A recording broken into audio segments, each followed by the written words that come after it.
Hallelujah. সবাইকে জয় যিশু ঈশ্বর গরু আমরা প্রার্থনাতে যাব। সর্বশক্তিমান ঈশ্বর পিতা তোর মহানামে ধন্যবাদ করি পিতা, স্বর্গপিতা সিংহাসন পৃথিবীর পাদে তোমার চলন্ত নিয়ে অসংখ্য ধন্যবাদ করি পিতা। যে সকল সন্তানরা বিশেষ করে ইউটিউব ফেসবুকে যারা রোজ রুটিন মনীষের আসবে তাকে মহামাসিপত্র যারা অনলাইনের মধ্যে দেশ বিদেশের মধ্যে যারা কর্মচারীর মধ্যে কাজের মধ্যে রয়েছে পিতা, তারা দেখছি তাদেরকে তুমি আশীর্বাদ করো, তাদেরকে তুমি কৃপা করো পিতা, তুমি কৃপা বানিয়েছো পিতা। পিতাকে সর্বপ্রথম বাক্য অনুসারে বলতে, হে আমাদের স্বর্গস্ব পিতা, তোমার নাম পবিত্র বলে মান্য হোক, তোমার রাজ্য আসুক, তোমার ইচ্ছা সিদ্ধি হোক, যেমন স্বর্গে তেমনি পৃথিবীতে হোক। আমাদের প্রয়োজনীয় খাদ্য আজ আমাদেরকে দিও, আর আমাদের অপরাধ সকল ক্ষমা করো, যেমন আমরাও আপন আপন অপরাধীকে ক্ষমা করেছি।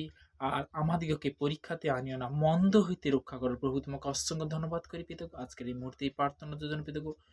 গীত সঙ্গীত মতিলিখিত সুস্মতা 6 অধ্যায় তার 9 পদ থেকে এই মুহূর্তে যে 13 পদ পর্যন্ত সেই প্রার্থনা তুমি দিলে, তোমাকে অসংখ্য ধন্যবাদ করি পিতার মহানের প্রশংসা করি পিতা। এই প্রার্থনা মিষ্টিমের মহান যিশু নামে আমেন আমেন। তো তেমনি সর্বদা যে আমরা বাক্যতে যাব, গীত সংগীতা তার 148 অধ্যায় 1 পদ থেকে একদম 5 পদ পর্যন্ত। তোমরা সদাবর প্রশংসা করো, স্বর্গ হইতে সদাবর প্রশংসা করো, ঊর্ধ্ব স্থানে তার প্রশংসা করো। স্বর্গ হইতে ইহা তাহার সমস্ত দূত তাহার প্রশংসা করো। হে তাহার সমস্ত বাহিনী তাহার প্রশংসা করো। হে সূর্য ও চন্দ্র তারা প্রশংসা করো। হে দীপাময় সমস্ত তারা তাহার প্রশংসা করো। হে স্বর্গ তাহার প্রশংসা করো। হে আকাশমণ্ডলের ঊর্ধ্বস্থান জলসমূহ তাহার, তোমরাও তাহার প্রশংসা করো। ইহারা সদাবুর নামে প্রশংসা করো, কেন তিনি আজ্ঞা করিলেন আর ইহারা সৃষ্টি হইলেন। তো তেমনি সমস্ত কিছু তিনি আজ্ঞা করেছিল। আদিতে বাক্য ছিল, বাক্য পিতা পরশু যেমন সৃষ্টি করেছিল, তেমনি বলতে কি তিনি সমস্ত কিছু সৃষ্টি করেছিল। গীত সংহিতাতে আমরা 148 তার 1 পদ থেকে 5 পদ পর্যন্ত আমি এই মুহূর্তে শেয়ার করলাম। তো তেমনি বলতে কি তার প্রতিমূর্তিতে কি সৃষ্টি করেছিল, আকাশমণ্ডল, সূর্য, চন্দ্র, তারা, ভূমি, সমস্ত কিছু তিনি কি সৃষ্টি করেছিল। তো আদি পুস্তকে আমরা পড়লে বুঝতে পারবো। তো আদি পুস্তকে আমি অবশ্যই যাচ্ছি 1 অধ্যায়। এখানে বলছে, আদিতে ঈশ্বর আকাশমণ্ডল ও পৃথিবী সৃষ্টি করিলেন। পৃথিবী ঘোর ও শূন্য ছিল এবং অন্ধকার জলধির উপরে ছিল। ঈশ্বরের আত্মা জলের উপরে উপস্থিত করিতেছিলেন। পরে ঈশ্বর কহিলেন, দ্বীপ হোক, তাহাতে দ্বীপ হইল। হালেলুয়া। তখন ঈশ্বর দ্বীপ উত্তম দেখিলেন। তো তেমনি বলতে কি তার প্রতিমূর্তিতে সে আজ্ঞা অনুসারে বলতে কি সমস্ত কিছু কি তিনি সৃষ্টি করেছিলেন। এবং ঈশ্বর অন্ধকার হইতে দ্বীপকে পৃথক করিলেন। আর ঈশ্বর দ্বীপের নাম দিবস ও অন্ধকারের নাম রাত্রি রাখিলেন। আর সন্ধ্যা ও প্রাতঃকাল হইলে প্রথম দিবস হইল। হালেলুয়া। সন্ধ্যা প্রাতঃকাল, একটা জিনিস ভাববে যে সূর্য বলতে কি যখন উদয় হয় এবং অস্ত যায়, তো এইটা হলো দিন রাত। স্বয়ং ঈশ্বর কিন্তু এইটা কিন্তু সৃষ্টি করেছে। কিন্তু সত্যি কথা বলতে কি যে মানুষ অনেক কিছু বলতে কি যে 12টার পরে বলতে কি আমরা জানি যে আজকের সোমবার, কালকের মঙ্গলবার, 12টার পরে দেখা যাচ্ছে সোমবারে মঙ্গলবারে যায়।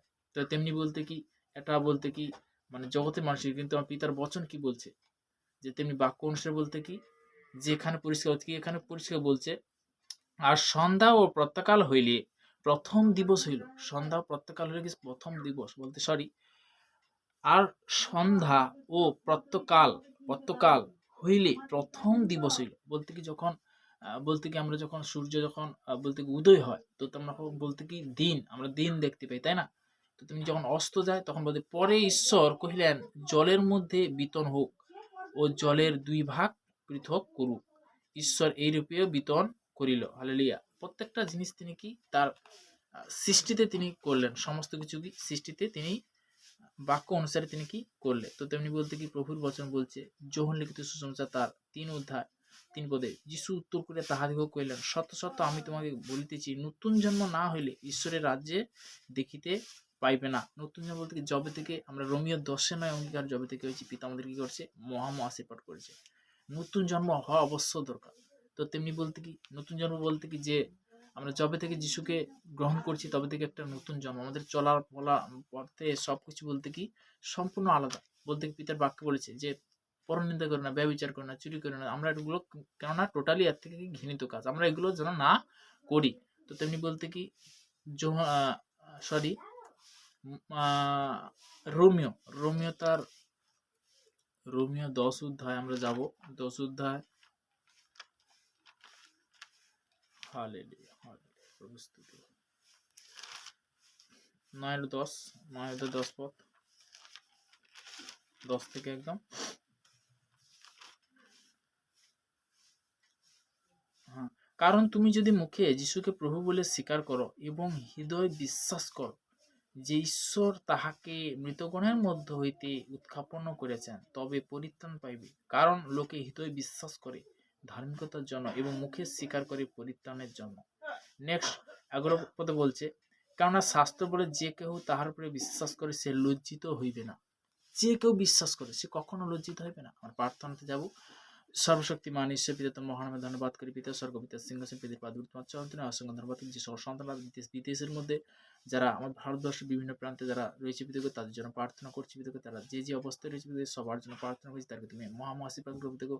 এই ডিসেম্বর মাস পিতাকে সর্বদা আশীর্বাদের মাস পিতাকে, সেই ডিসেম্বর যে 25শে ডিসেম্বর পিতাকে আমরা সর্বদাই সবাই অপেক্ষা করছি পিতাকে।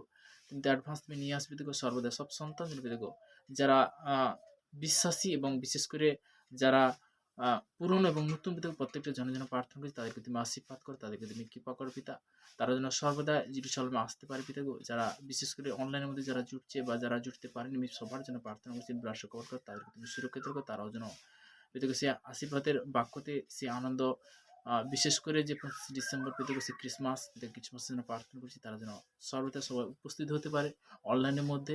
যে যে যে অবস্থায় রয়েছে পিতাগো তাদেরকে তুমি মহাম আশীর্বাদ করো। নতুন বছরে আশীর্বাদে যে আসছে পিতাগো সে আশীর্বাদে পা ধরতে প্রার্থনা করছি পিতাগো। তাদেরকে তুমি অ্যাডভান্স পিতাগো প্রত্যেকটা সন্তানকে তুমি আশীর্বাদে পরিণত করো, মহাম আশীর্বাদ করো পিতা। তাকে যখন লিখিত সুসমাচার তার 14-7 পদে শান্তি আমি তোমাদের কাছে রেখে যেতে, তুমি সেই শান্তি তুমি দেবে যিশু নামে। তখন বিশ্বাস পিতাগো এই প্রার্থনা মিষ্টিমের মহান যিশুর নাসের নাম দিয়েছিলাম। Amen amen. জয় যিশু, ঈশ্বরের গৌরব হোক। আমেন।